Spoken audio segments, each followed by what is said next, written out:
These are the weirdest VR controllers I have ever used. These are the FlipVR controllers from ShiftOff. So just as a preface, I'm not affiliated or sponsored by ShiftOff. I just bought these controllers because I've been looking for some PCVR controllers because there's an actual big shortage of PCVR controllers that are good out here, you know, in the PCVR space. So I bought these and we're going to talk about them today. Also, if you like this review, make sure you like and subscribe, man. Let me know how you feel about the FlipVR controllers after the review, and if you want to get some, or if you just like the channel. Now, to go ahead and rip the band-aid off of these controllers are $399. These are $400 VR controllers. Yeah, so it's a pretty little penny for what you get. So these are a new style of VR controller, and what makes them new and special is that the fact that they flip. So they flip inside and out. That way, if you want to grab a drink or something while you're playing VR, or I guess want to type or something like that, you can do that. First things first though, I will say that unboxing these was actually really fun. I actually do love the way these look.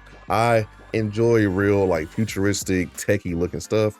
So I instantly fell in love with the visual aspect of these controllers. Also, these controllers do have touch sensors. So if you like the Valve Index controllers and you like being able to, you know, touch the controller and then move, or you're playing VR chat, this does support that. So that's one of the cool things about the FlipVR controllers. These controllers also have adjustable hand straps on the bottom of them. So if you have like different, you know, size hands, if you have smaller or bigger hands, they can adjust to fit your hands. And the battery life is actually really nice. They're about 8 hours of battery life. I think it said on the website.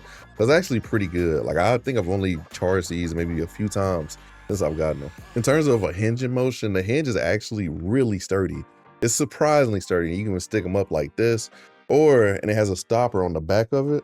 So if you need to, you know, if you're swinging them real hard, don't worry about breaking the actual controller, because it's a stopper to, you know, stop it. So real simple. And these controllers are supported with any Steam VR headset. So I use it with my Meganex. I've used it with the Big Screen Beyond.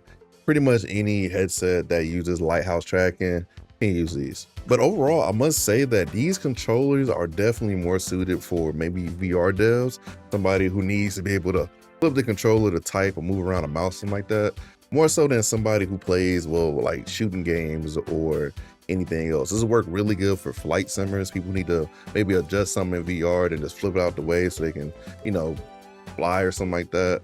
Race sims, maybe.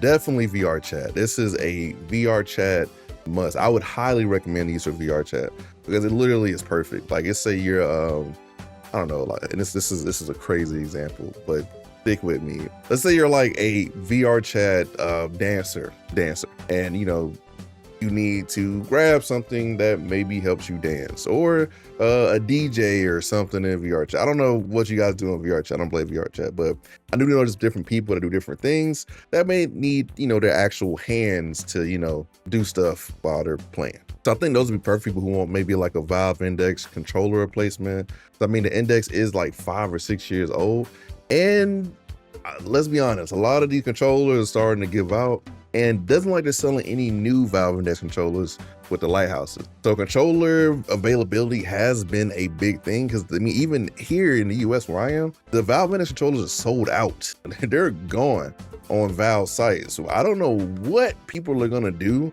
especially when these Big Screen Beyond 2 come out, when people actually get the Meganex. And I just dropped a review on that, by the way. People like AK, if you want a review on that, check that out. But I don't know what people are going to do when their controllers start dying, because I'm at the point where my Index is like 5 years old, so my controllers are 5 years old. I'm thinking about buying some, you know, eBay controllers to have some kind of in the background, because I mean, controllers only last so long, guys. And especially in a medium like VR, where you're just, you know, swinging your hand around, playing, you know, blade and sorcery and all this other crazy stuff. You want to have some good controllers that can last you a little while.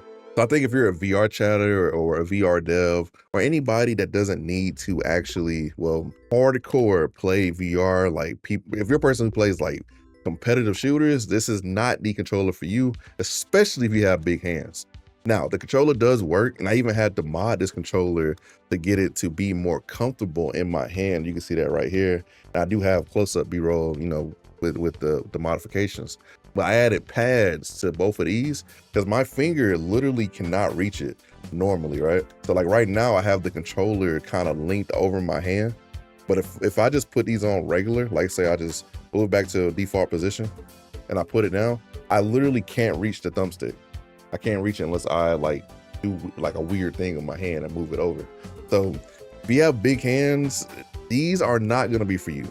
Hands down, I'm sorry. Now you guys do also have to realize ShiftAll is an Asian company. I think they're Japanese. So the Japanese company, and obviously my huge American hands, you know, aren't the same as their hands. So it makes sense. And two, I just have really big hands. I mean, I wear size 14, 15 ring size. So I'm an anomaly, okay? I can accept that.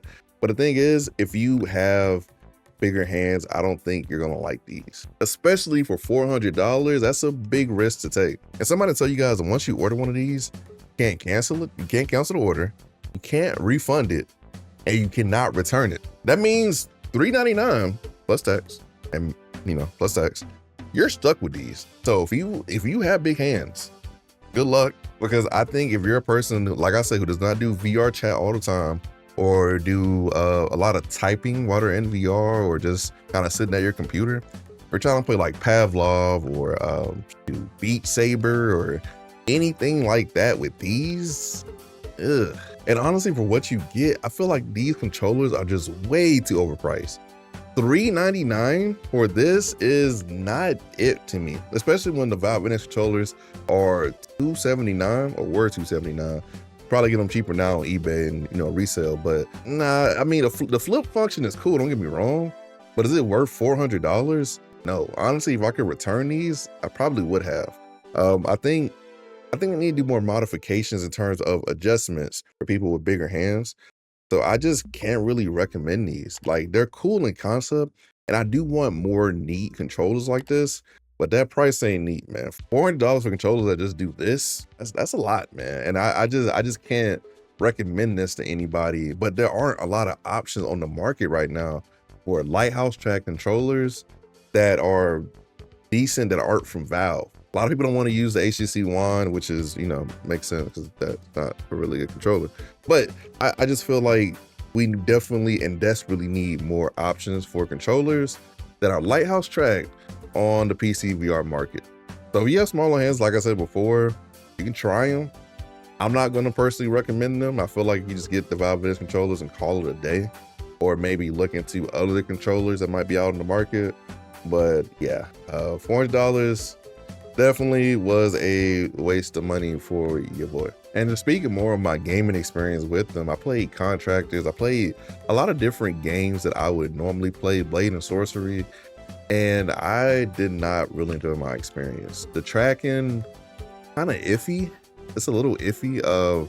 Had some jump arounds here and there when I played on stream. Hopefully I can find those clips, but tracking's kind of iffy. Maybe it's my situation, so I'm not going to say that's a end all be all. But honestly, a lot of things I bought from ShiftAll don't really have good tracking, including the headset. So I don't know. But like I said before, these are $399. So if you want to get them, they're if you guys want a link in the comments, I'll put one in the comments. But yeah, man, that's pretty much it. I don't like these at all, man. I don't really like these. It sucks because they're so cool, and I'm yapping now, but it's so cool. But I genuinely cannot recommend these for VR controllers. Sorry, guys. But if you guys enjoyed this review, make sure you hit that like button, subscribe, and make sure you come back because Pimax just hit me up, and I got some Pimax headset reviews coming down the pipeline. Finally getting noticed for our PCVR reviews, so make sure y'all come back and figure out my thoughts on the Pimax Crystal Super and the $700 headset, the Crystal Light. So definitely come back, hang out with your boy, because we got lots of content coming. So let me know what you guys want reviews of. Do you guys want tutorials? What type of content you guys looking for? And or want from your boy. It's me with MartydudeVR, and remember, I'm just a dude with a VR headset and some weird controllers. Peace.